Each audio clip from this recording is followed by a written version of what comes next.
Hello students, welcome. आज हम देखेंगे introduction of computer. Introduction of computer या कह सकते हैं आज से हमारी कंप्यूटर क्लासेस स्टार्ट होती है। पहले दो क्लास इसके आज हमारी थी आईसीटी की थी। ठीक है, सबसे पहले हम देखते हैं इसकी definition.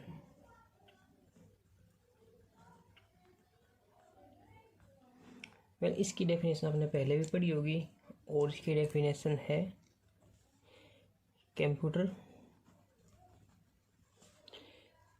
Is an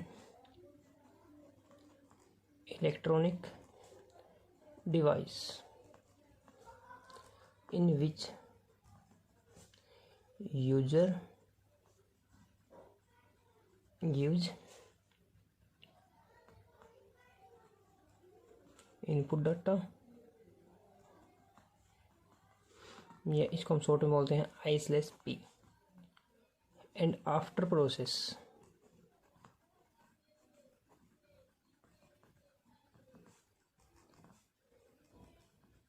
it gives output data to user. ठीक है, ये है इसकी डेफिनेशन। डेफिनेशन हमने बहुत बार पढ़ी है, बट आज हम इसको थोड़ा सा पढ़ते हैं। इलेक्ट्रॉनिक डिवाइस, सबसे पहले हमारे सामने एक वर्ड है इलेक्ट्रॉनिक डिवाइस। इलेक्ट्रॉनिक डिवाइस है क्या? हर एक वो डिवाइस, वो मशीन जो हमारी इलेक्ट्रिसिटी से चलते हैं उसको बोलते हैं इलेक्ट्रॉनिक डिवाइस। हमारा कंप्यूटर भी इलेक्ट्रॉनिक डिवाइस है, यानी कि ये भी हमारी इलेक्ट्रिसिटी से चलता है। इन विच यूज़र होता है जो डिवाइस को यूज़ कर रहा है, यानी कि डिवाइस को आप यूज़ कर रहे हो या मैं यूज़ कर रहा हूँ, तो जो भी उसके ऊपर काम कर रहा है वो होता है उसका user. Gives input data. Input data, अब सबसे पहले बात आती है डाटा क्या है। डाटा कंप्यूटर के लिए वो इन्फॉर्मेशन होती है जिसके ऊपर ये काम करता है, या कह सकते हैं इनपुट डाटा को हम बोल सकते हैं इनकम्प्लीट इंफॉर्मेशन।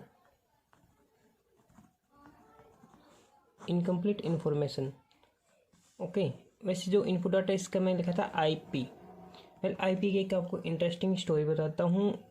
हमें ना किसी भी एक स्विच के ऊपर ये निशान देखते हैं, ये इस तरह का निशान मिलता है हमें, ये राउंड शेप में बटन मिलता है और इस तरह का निशान मिलता है। इसमें देखो जो ये है ना, ये होता है आई और ये होता है ओ, यानी कि ये इनपुट आउटपुट को स्विच करने के लिए ये स्विच लगाया जाता है। ठीक है, और ये इस तरह एक सिंबल बना रखा है जिसको वैसे ही एक पावर बटन सोचते हैं। ठीक है, और इनकम्प्लीट इन्फॉर्मेशन, यानी कि ऐसी इन्फॉर्मेशन जो इन्फॉर्मेशन तो है लेकिन वो कंप्लीट नहीं है। अगर हम एक स्कूल के स्टूडेंट्स का अगर हम एक रिजल्ट बना रहे हैं ऐसे किसी भी एक फाइल में, तो अगर हम उसका डाटा बना रहे हैं ऐसे, बट उसका डाटा हमने कर दिया ऊपर नीचे कैसे, जैसे किसी स्टूडेंट के हमें यहाँ पर हिंदी के मार्क्स लिखने थे, यहाँ पर कंप्यूटर के मार्क्स लिखने थे, यहाँ पर मैथ के मार्क्स लिखने थे। ठीक है, बट अगर हमने यहाँ पे नाम ठीक लिख दिया सभी के और यहाँ पर डाटा हमने आगे पीछे कर दिया, तो हम किसी भी एक सॉफ्टवेयर के मदद से प्रोसेस करने के लिए कंप्यूटर यूज करता है सॉफ्टवेयर का। किसी भी एक सॉफ्टवेयर की मदद से हम इस डाटा को करेक्ट कर सकते हैं, यानी कि ये जो इनकम्प्लीट इन्फॉर्मेशन है इसको किसी एक सॉफ्टवेयर की सहायता से कंप्लीट इन्फॉर्मेशन बना दिया जाएगा। कंप्लीट इन्फॉर्मेशन, और हमारे कंप्लीट इन्फॉर्मेशन को ही हम क्या कहते हैं? Output data. डाटा हमें इस पता लग गया भाई, वो इन्फॉर्मेशंस, वो फाइल्स जिसके ऊपर कंप्यूटर काम करता है उनको हम बोलते हैं डाटा, ये आउटपुट डाटा। ठीक है, अकॉर्डिंग यूजर, यानी कि ये यूजर के अकॉर्डिंग काम करता है। अगर हम कंप्यूटर को काम देंगे 2+2, एक यूजर ने इसको ये काम दिया तो ये इसका आंसर हमें 4 देगा। अगर हम इसको हम एक वर्क देते हैं 2×4, तो ये इसका आंसर 8 देगा। यानी अगर यूजर ने इसे ये इनपुट दिया तो ये आउटपुट देगा, और अगर ये इनपुट दिया तो ये आउटपुट देगा। यानी कि ये यूजर के अकॉर्डिंग काम करेगा, ना कि अपने अनुसार। ये है इसकी एक छोटी सी डेफिनेशन या इसके और जैसे जो हमारा कंप्यूटर वर्ड है, इसके बारे में हम थोड़ा देखें। कंप्यूटर, इसकी फुल फॉर्म में से कई बार आपसे क्वेश्चन पूछ ले जाते हैं, जैसे कि भाई कंप्यूटर में एम शब्द का क्या अर्थ है, तो इसलिए हमें इसकी थोड़ी फुल फॉर्म भी हमें देखनी पड़ेगी। वेल, फुल फॉर्म से पहले मैं आपको एक दो चीज़ और बता देता हूँ। कंप्यूटर शब्द जो है ये हमारी लैटिन लैंग्वेज से आया है, जो लैटिन लैंग्वेज है उससे, ठीक है, जिसका अर्थ होता है गणना करना, यानी ये काउंटिंग करना। काउंटिंग करना इसका अर्थ होता है, लैटिन भाषा से ये आया है। वेल, अब हम इसकी फुल फॉर्म देखते हैं एक बार। Common operating machine, particular unit, technology,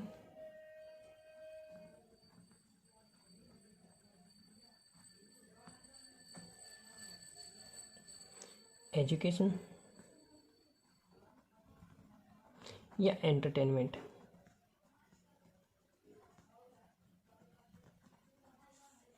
और रिसर्च, ये होती है इसकी फुल फॉर्म, ठीक है। अब कई जगह आपको कन्फ्यूजन मिल सकता है कि किसी जगह किसी एक अक्षर की या उसके फुल फॉर्म कुछ डिफरेंट दिखा सकते हैं। वेल, जो आपके पेपर में जो क्वेश्चन पूछा जाएगा इसमें से वो उन्हीं का पूछा जाएगा जो हर जगह सेम है। ऐसे क्वेश्चंस पेपर में कभी नहीं पूछे जाते जिनकी फुल फॉर्म अलग अलग जगह पे अलग अलग दे रखी है, ठीक है। ये इसके होते हैं फुल फॉर्म। और इसको हिंदी में बोलते हैं संगणक। संगणक यानी कि गणना करने वाला, ओके। अब चलते हैं इसकी थोड़ी सी हिस्ट्री पे। सबसे पहले जो कंप्यूटर आया था, कंप्यूटर नहीं, एक सिर्फ काउंटिंग डिवाइस थी, वो थी अबेकस, ABACUS,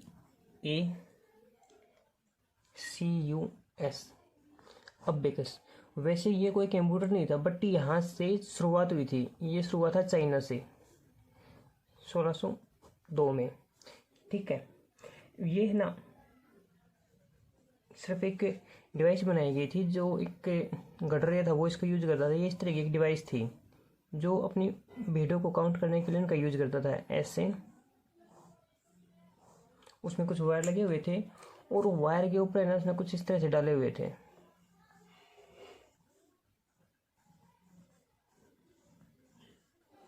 कुछ इनको मणि कह सकते हैं या फिर कुछ गोल है टाइप के। पर ये वीडियो काउंट करने के लिए यूज करता था। जैसे कि भी जितनी वीडियो अंदर जाती थी वो उन्हीं को इस साइड करता रहता था, बाकियों को इस साइड रखता था। वो इसका यूज उनको काउंट करने के लिए करता था। यहाँ से हमारे कंप्यूटर की नींव रखी गई थी कि भाई हमें काउंट करने के लिए कुछ बनाना चाहिए। वैसे Charles Babbage, father of computer, Charles Babbage, ये थे father of computer, father of computer, ठीक है। और इन्होंने एक कंप्यूटर बनाया था 1837 में, 1837 में, जिसका नाम था analytical engine, analytical engine,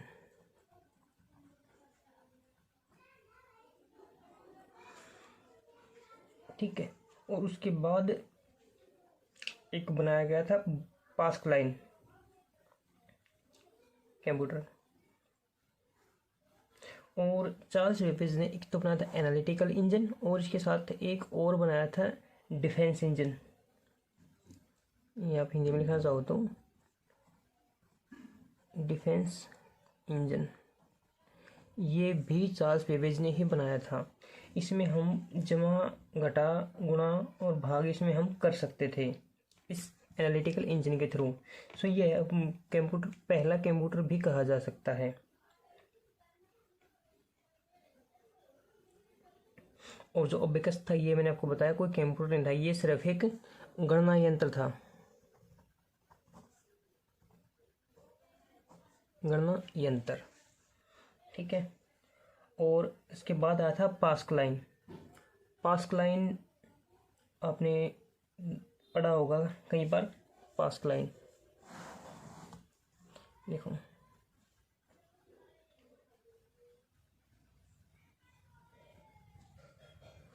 Pascaline ये हमारा कंप्यूटर आया था एक, इसका आविष्कार किया था ब्लेज पास्कल ने, ब्लेज पास्कल, और इसी के नाम पे इसका नाम रखा गया था पास्कलाइन। ठीक है। ये बनाया गया था 1642 में। कब बनाया गया था? 1642 में। ठीक है। इसका आविष्कार किया गया था। यह प्रथम मैकेनिकल एडिटिंग मशीन थी। यह भी हम कंप्यूटर नहीं कह सकते, ये था मैकेनिकल एडिटिंग मशीन। ठीक है। और उसके बाद आया था ये एनालिटिकल इंजन, यानी कि 1642 में था, ये 1837 में आया था। ठीक है। जो हमारा ये काम करता था, या तो जो हमारा ओडोमीटर होता है या फिर जैसे घड़ी होती है, उसी के सिद्धांत पे ये भी काम करता था पास्कलाइन। ठीक है। लेकिन यहाँ तक कंप्यूटर कोई भी नहीं आया था। ये भी इन्होंने सबसे पहले ऐसी मशीन बनाई थी जो कुछ कुछ कंप्यूटर की तरह थी। ठीक है। इसके बाद पहला डिजिटल कंप्यूटर जो आया था, यानी कि जो कंप्यूटर हम यूज कर रहे हैं डिजिटल कंप्यूटर, पहला डिजिटल कंप्यूटर आया था एनिक, ENIAC, एनिक। इसको हम कह सकते हैं फर्स्ट डिजिटल कंप्यूटर। वहाँ तक वो चली थी।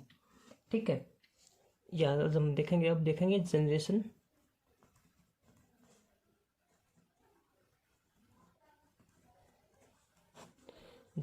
ऑफ कंप्यूटर, कंप्यूटर की जनरेशंस। ठीक है। अब बात आती है जनरेशन की, तो हम देखते हैं सबसे पहले इसकी फर्स्ट जनरेशन।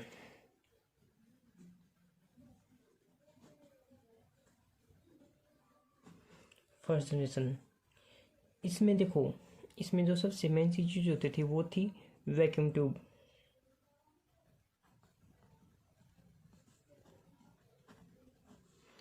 और फ्रेंड्स वैसे है ना, कंप्यूटर का हिंदी इंग्लिश में कुछ नहीं होता, मैं आपको हिंदी के साथ बता रहा हूँ। सो आप अपना इंग्लिश और हिंदी का ध्यान खुद रखें। ठीक है। अगर आपको कोई बात समझ में नहीं आ रही तो आप हिंदी के लिए आप कमेंट सेक्शन में पूछ सकते हैं। Vacuum tube. ठीक है। और इसकी जो स्टोरेज डिवाइस वो थी मैग्नेटिक ड्रम।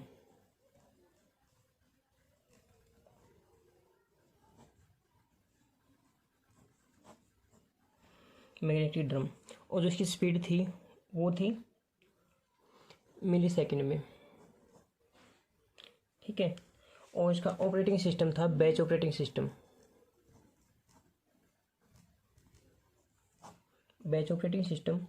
ठीक है। और जो इसकी लैंग्वेज थी, इसकी लैंग्वेज, वेल गाइस लैंग्वेज के बारे में हम कंप्लीटली डिस्कस करेंगे, लैंग्वेज के बारे में और स्टोरेज डिवाइस के बारे में, इनके बारे में हम कंप्लीटली डिस्कस करेंगे, और जो हमारा ऑपरेटिंग सिस्टम है उसके बारे में भी। ठीक है। ये काम करता था बाइनरी नंबर पे, बाइनरी नंबर यानी कि 1 और 0। आज भी हर एक कंप्यूटर बाइनरी सिस्टम पे ही काम करता है, बट अब पहले हमें खुद बाइनरी सिस्टम में काम करना होता था, इसलिए जो स्टार्टिंग में कंप्यूटर आए थे उन कंप्यूटर को ऑपरेट करना बहुत ही मुश्किल होता था, क्योंकि वो सिर्फ 0 और 1 की ही लैंग्वेज समझते थे। अगर ये होते तुम्हारे बाइनरी डिजिट 1 और 0, और जो मैंने आपको पीछे बताया था ये सिंबल, ये इस तरह का सिंबल बताया था मैंने आपको पावर बटन का, वेल इसमें भी हमें 0 और 1 ही यूज कर रखे हैं इनपुट और आउटपुट के लिए। ठीक है। फिर आई थी हमारी सेकंड जनरेशन। सेकंड जनरेशन से पहले देखो इसकी कुछ विशेषताएं थी, और ये कंप्यूटर थे कौन से। इसकी विशेषता क्या थी, विशेषताएं कह लो या इसकी कमियां कह लो, इसमें सबसे मुख्य समस्या जो वो थी स्टोरेज की, यानी कि इसमें हम बहुत ही कम डाटा स्टोर कर पाते थे, या कह सकते हैं ना के बराबर। ठीक है, और जो इनपुट आउटपुट सिस्टम था इसका, इनपुट आउटपुट सिस्टम वो भी बहुत ही कम, बहुत ही स्लो था। ठीक है, और जो इसकी वैक्यूम ट्यूब होती थी ना, ये बहुत जल्दी ख़राब हो जाती थी, इसलिए इसमें बहुत सारे वैक्यूम ट्यूब लगा के रखते थे। ठीक है, और अगर वैक्यूम ट्यूब की अगर आपको एक्चुअल बताऊं तो इनकी लाइफ जो है वो कुछ मिनट से लेके कुछ 1 आवर तक होती थी, एक वैक्यूम ट्यूब की लाइफ। ठीक है, और इसके यूज कहाँ पर होता था, इसका यूज करते थे साइंटिस्ट और जो हमारी ट्रेडिंग करते हैं व्यापारी, वो ट्रेडर्स। ठीक है, और ये कॉस्टली भी बहुत ज़्यादा था। इसके एग्जाम्पल के लिए एनिक जो हमारा फर्स्ट कंप्यूटर था, यूनिवेक और मार्क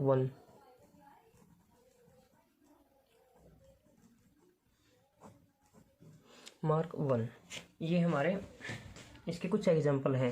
ठीक है, और फिर आती है द्वितीय। अच्छा, फर्स्ट जनरेशन थी इसकी 1940 से 56 तक, ये हमारी चली थी इसकी करीब 16 साल तक फर्स्ट जनरेशन।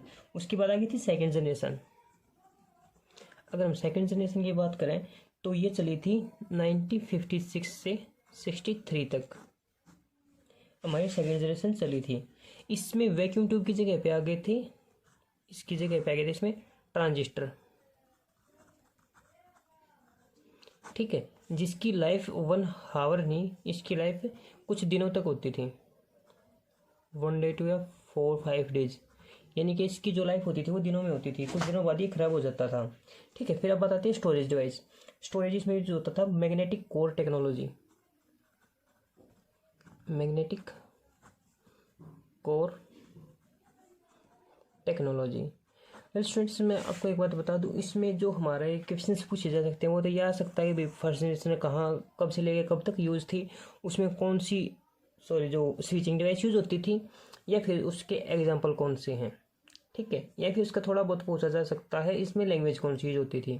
वेल आपका मैग्नेटिक ड्रम, इसमें इनकी स्पीड वगैरह ये बहुत ही कम पूछे जाते हैं आपके। ठीक है, अच्छा, इसका जो था इसकी स्पीड थी मिली सेकेंड में, इसकी स्पीड आ गई थी माइक्रो सेकेंड में। ठीक है, और इसकी विशेषता क्या थी, इसकी विशेषता ये थी कि एक तो इसमें वैक्यूम ट्यूब की जगह पे ट्रांजिस्टर आ गया था। ठीक है, और इसका जो साइज़ था वो भी कम था। इसका जो हमारे फर्स्ट जनरेशन कंप्यूटर, इसका साइज़ बहुत ही बड़ा होता था, और ये पोर्टेबल तो बिल्कुल भी नहीं था, ये एक ही जगह पे फिक्स रखना होता था।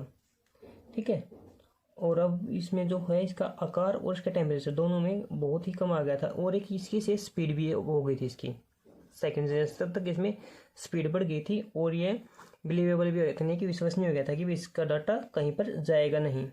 ठीक है, और इसका यूज साइंटिस्ट और ट्रेडर्स तो करते ही थे, इसका यूज फिर इंजीनियर भी करने लगे थे, जो इंजीनियर्स हैं वो भी इसका यूज करने लगे थे। ठीक है, फिर आती है थर्ड जनरेशन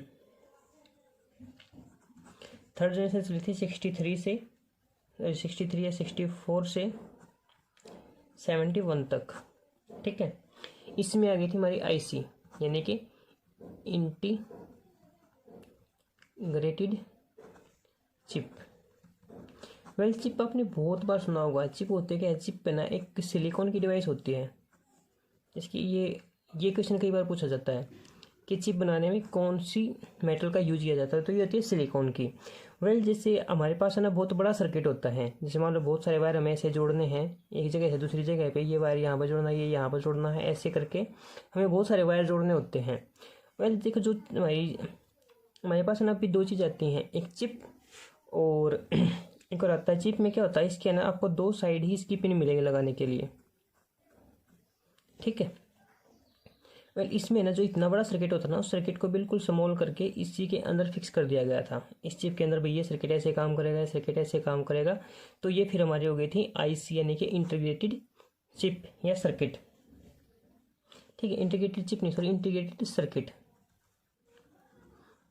इंटीग्रेटेड सर्किट हमारा हो गया था फिर एक चिप, जिसको हम बोलते हैं शॉर्ट में आईसी। पहले आपने बहुत बार सुना होगा कि कोई चीज़ खराब हो जाती है तो आप किसी उसके शॉप पे रिपेयर करना चाहते हो, वो बोलते हैं इसकी आईसी खराब हो गई है, इसकी आईसी चेंज करनी पड़ेगी। तो वो आईसी ऐसी होती है, इसमें बहुत सारा बड़ा सर्किट होता है जिसको बहुत ही छोटे उसमें कर देते हैं, ठीक है। और फिर इसका आता है ये मैग्नेटिक कोर,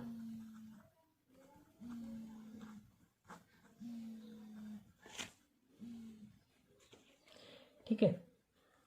इसमें फिर अच्छा, इसमें देखो, इसमें हमारी कुछ लैंग्वेज आ गई थी, कुछ इंपॉर्टेंट लैंग्वेज, जैसे फोर्ट्रॉन, कोबोल, एटसेट्रा, ठीक है। लैंग्वेज की मैंने आपको बताया था भी, लैंग्वेज की हम अपनी कंप्लीट क्लास बनाएंगे, ठीक है। और इसमें फिर आपका DBMS आ गया था, DBMS, डाटाबेस मैनेजमेंट सिस्टम, ठीक है। इसके जो एग्जाम्पल थे वो था IBM था इंटरनेशनल बिजनेस मशीन, ठीक है। फिर सिस्टम 360, ठीक है। और NCR 395 B6500, ये कुछ इसके एग्जाम्पल्स हैं। उसके बाद आता है फोर्थ जनरेशन। फोर्थ जनरेशन वही जनरेशन है जो हम आज के टाइम पे यूज कर रहे हैं, यानी कि 1971 से प्रेजेंट तक जो चल रही है वो है हमारी फोर्थ जनरेशन। स्टूडेंट्स, मैं आपको फोर्थ जनरेशन और फिफ्थ जनरेशन दोनों को बहुत ही वाइडली तरीके से सुना हुआ है, क्योंकि ये बहुत ही इंपॉर्टेंट है। क्योंकि फोर्थ जनरेशन हम यूज कर रहे हैं, और फिफ्थ जनरेशन में रहेगा AI यानी कि आर्टिफिशियल इंटेलिजेंस, ठीक है गाइज, थैंक यू।